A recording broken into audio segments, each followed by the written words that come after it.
Let's go. Yo, I'm like an addict, ooh, I gotta have it. I ain't even playing, got a really bad habit. If it moves, gotta grab it, fuse like a magnet. Lose, won't have it till I'm doomed in a casket. I ain't playing, got a weird mind. If you work 8 hours, I'ma work 9. If the shit tastes sour, you should taste mine. I'ma stay in power for a long time. Get up, nah, I ain't a quitter. Toss me the ball, I'm a really big hitter.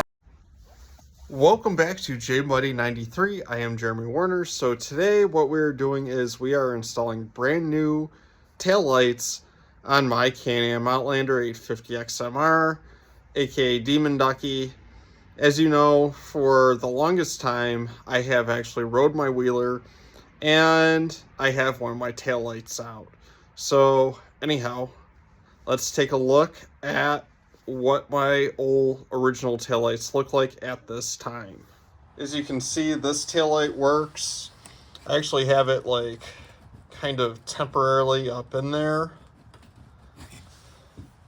And then we slide over to here. Well, that's kind of a problem. All right, so anyhow, let's check out these taillights from MyLifter Garage.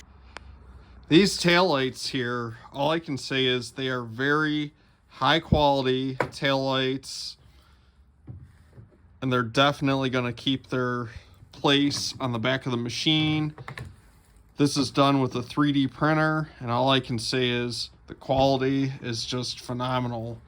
And also too, when you buy these from MyLifter Garage, which I will have the link in the description below, you can buy them with the connector, or you can hardwire them. For me, I bought it the plug and play setup because really I do not want to spend time soldering and desoldering and, you know, that whole mess of just soldering with it. I pretty much just want to plug and play and go. But all I can say is these taillights, even on the other side, these are just phenomenal. He did a really great job on the 3D printer. So anyhow, let's get these installed.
Shoot, she looks naked now without those taillights on. But putting these babies on. In fact, the old ones here are actually sitting on the workbench. I think it was time to get rid of them. Especially since they don't exactly look broken, but it was time. Alright, so this is actually what one side of these taillights actually looks like. And if I can get my camera underneath. What you have to do is you have to strip all of the mounting brackets off of the original taillights and basically pop them up in there. And I also used an awl to get my holes drilled out. Makes things 10 times easier. So anyhow, now it's on to the left side and let's get started. All right, so with this side here, you want to remove this bracket, and you also want to remove this bracket here. And one thing that I use to remove the bracket is I just use a Dremel, and it just makes things 10 times easier. And on top of that too, it doesn't really take a lot of time to actually remove these brackets. But I don't know if I mentioned this previously, but right about here, there's a tab that actually broke previously on an incident where this wheeler tipped on its side, and this wheeler pretty much hasn't been the same ever since. So that's been pretty much removed. So anyhow, let's get everything when it comes to these brackets removed and on to the next step.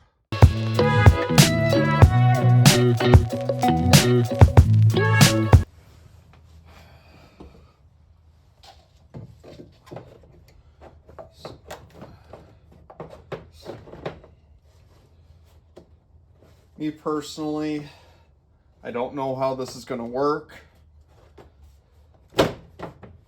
considering I have a section of my fender that's kind of kinked up. Alright, so you can kind of see where this fender has previously scraped on the side. This was actually before I even had a YouTube channel, and it was my first summer learning how to ride this machine. But you can see where I took a heat gun, and then somebody, I'm not going to say names, stuck their fingers in there and kind of kinks things out. But as you can see, everything fits well over here. It kind of fits all right over here. I might have to do some modifications, or I might have to bring the heat gun out just to fix that. So anyhow, on to the next step. Okay, so one thing I like to use is I like to use an awl to try to predetermine where my holes are going to be when it comes to drilling in for these taillights. So anyhow, we're going to take our taillight,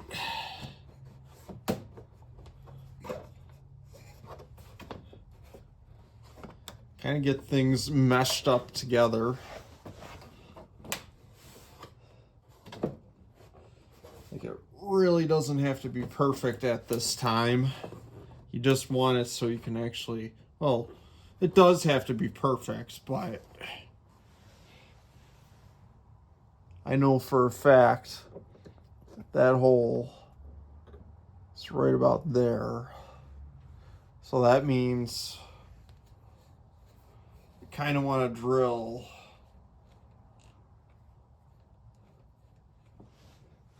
right there.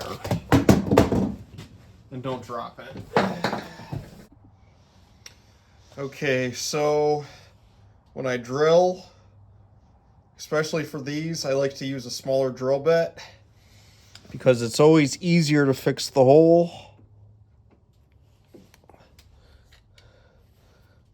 A little later, but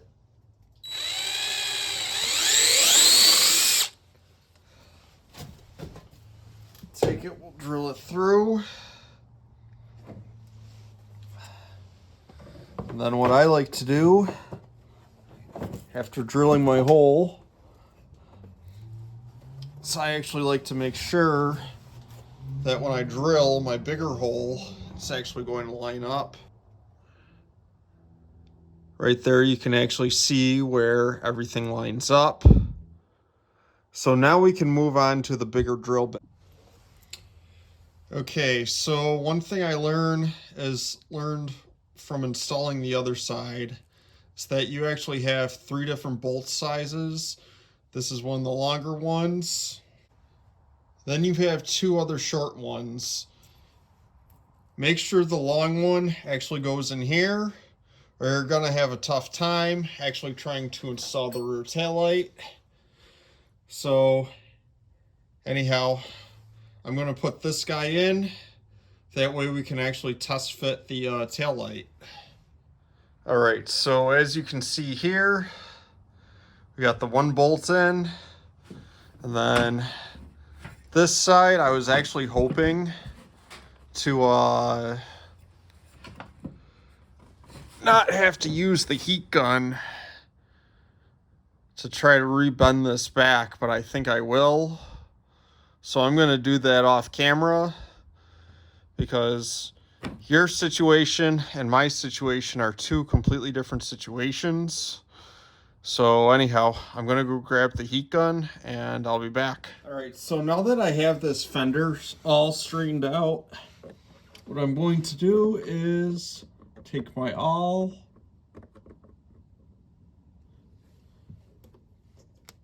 kind of push in.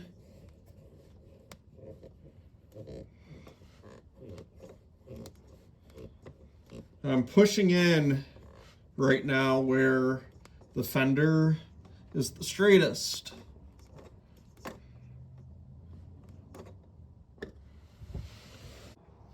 Also, with the smaller holes drilled, I'll go ahead, line up the the new taillight assembly. As you can see, our holes pretty much line up perfectly. So now all I have to do is drill the final hole, which is slightly larger than these, so our screws can get in there. Okay, one thing I do want to mention is this nut here.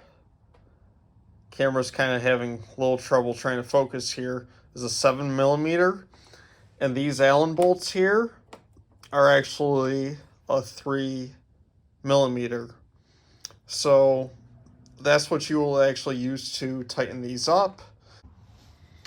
All right, so once you have your tail lights mounted, what I like to do before I finalize and plug everything in is I like to take a little dielectric grease, put it around the insulation. Note this, I'm using a screwdriver, but I'm also being very careful with the screwdriver not to poke the rubber.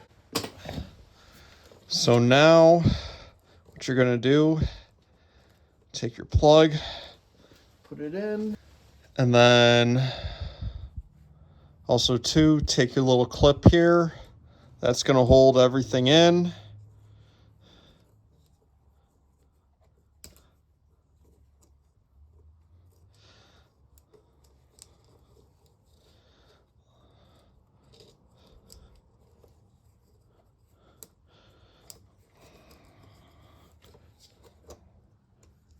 Shoot.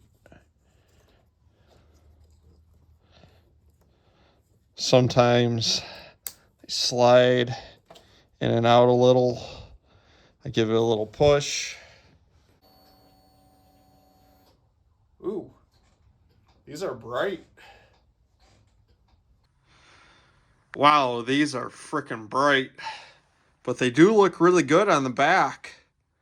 So anyhow, let's take this thing outside and see how far that they actually shine back. As you can see, with how bright it is, it's shining on the fence there, but these definitely look 10 times better.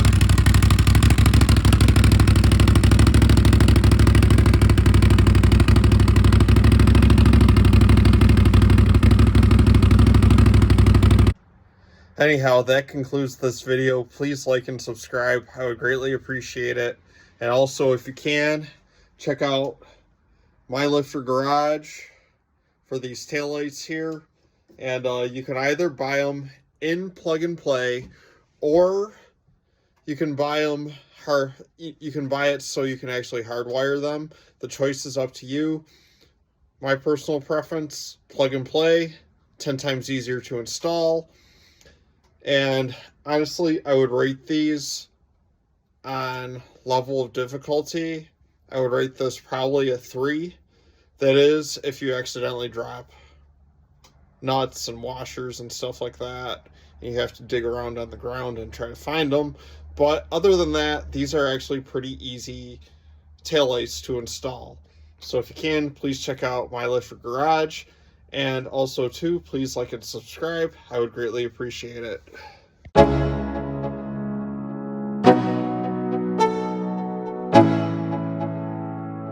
Let's go. Yeah, I'm like an addict.